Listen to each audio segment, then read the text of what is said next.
ઠાસરામાં વૃક્ષારોપણના છોડ એમ્બ્યુલન્સમાં લાવવામાં આવ્યા। આરોગ્ય સેવાની એમ્બ્યુલન્સમાં છોડ લવાતા સવાલો ઉઠ્યા છે। વિશ્વ પર્યાવરણ દિવસની ઉજવણી માટે આ છોડ લાવવામાં આવ્યા હતા।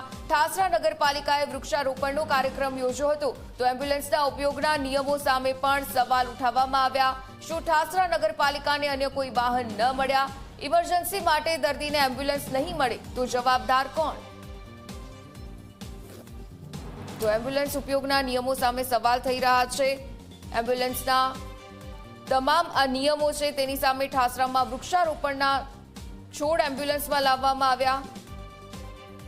આરોગ્ય સેવાની એમ્બ્યુલન્સમાં છોડ લવાતા સવાલો ઉઠ્યા છે। ફોન લાઈન પર સંવાદદાતા નચિકેત પાસેથી વિગતે જાણકારી મેળવીએ। નચિકેત, જે રીતે આ ઠાસરામાં એમ્બ્યુલન્સમાં વૃક્ષ લાવવામાં આવ્યા છે, શું છે સમગ્ર માહિતી આ બાબતે?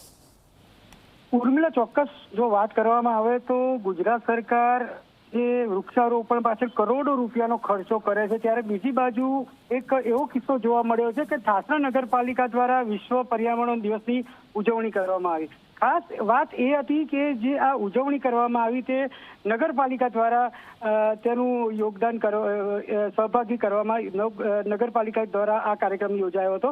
અને જે એમ્બ્યુલન્સ છે, જે એમ્બ્યુલન્સ હેલ્થ માટે અને જે પેશન્ટ માટે વાપરવામાં આવે તેમાં છોડ લાવવામાં આવ્યા હતા અને સ્મશાનની નજીક જ આ વૃક્ષારોપણ કરવામાં આવ્યું હતું।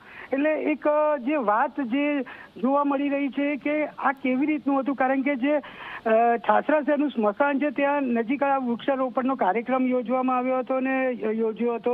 ખાસ આ જો એમ્બ્યુલન્સની વાત કરીએ તો એમ્બ્યુલન્સ જો વાત કરીએ તો મેડિકલ ઇમરજન્સી માટે હોય છે, ત્યારે વૃક્ષો લાવવા માટે આ એમ્બ્યુલન્સનો ઉપયોગ કરવામાં, એટલે ક્યાં ને ક્યાંક નગરપાલિકા તંત્ર ઉપર સવાલો ઉઠી રહ્યા છે કે એક બાજુ કરોડો રૂપિયા જે વૃક્ષારોપણ પાછળ ખર્ચવામાં આવે છે, ત્યારે આ રીતે ઉપયોગ કરીને અન્ય સાધનો ઇમરજન્સી જે વ્હીકલનો ઉપયોગ કરી અને આ જે કાર્યક્રમો કરવામાં આવે છે તેના મોટા મોટા બિલો બનાવવામાં આવે છે, તો તેની તપાસ થવી જોઈએ, તેની માંગ ઉઠી છે। ઉર્મિલા, બિલકુલ, ધન્યવાદ તમામ વિગતો સાથે જોડાવા બદલ।